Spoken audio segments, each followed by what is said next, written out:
शहरातील पंडित विष्णू दिगंबर पलुसकर शिक्षण संस्थेचे विद्यमान संचालक संजय प्रभाकर परांजपे वय 60 यांची बुधवारी रात्री सुमारे 8:30 वाजण्याच्या सुमारास अज्ञात हल्लेखोरांनी धारदार शस्त्राने निर्घृण हत्या केल्याची घटना घडली आहे। या घटनेनंतर परिसरात एकच खळबळ उडाली असून आरोपी घटनास्थळावरून फरार झाला आहे। मिळालेल्या माहितीनुसार संजय परांजपे हे कुंडलवेस येथील आपल्या अपार्टमेंटमध्ये कुटुंबियांसोबत घरी होते। दरम्यान ते अचानक उठून इमारतीखालील मंदिराकडे गेले।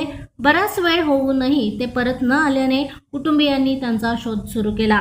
कुटुंबियांनी इमारतीखाली शोध घेतला असता अडगळीच्या जागेत त्यांच्या रक्ताच्या थारोळ्यात पडलेला मृतदेह आढळून आला।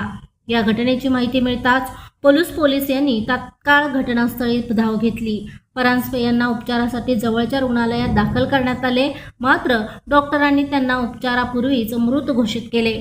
प्राथमिक माहितीनुसार आरोपीने त्यांच्या डोक्यावर, मानेवर, कानाजवळ आणि डोळ्याजवळ तीक्ष्ण हत्याराने वार केल्याने त्यांचा मृत्यू झाल्याचा अंदाज व्यक्त केला जात आहे।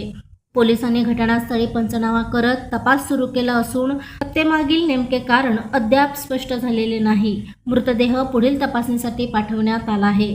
संजय परांजपे हे शैक्षणिक क्षेत्रात कार्यरत असून संस्थेचे अध्यक्ष उदय परांजपे आहेत। दरम्यान परांजपे कुटुंबाला सामाजिक व शैक्षणिक क्षेत्रातील समृद्ध परंपरा लाभलेली आहे। आजोबा माधवराव परांजपे आणि वडील प्रभाकर परांजपे यांचा वारसा त्यांनी पुढे नेला होता। अशा कुटुंबातील व्यक्तीच्या हत्येमुळे संपूर्ण पलूस शहरात भीती व संतापाचे वातावरण निर्माण झाले आहे। प्रशांत कांबळे, अग्रणी न्यूज, विटा।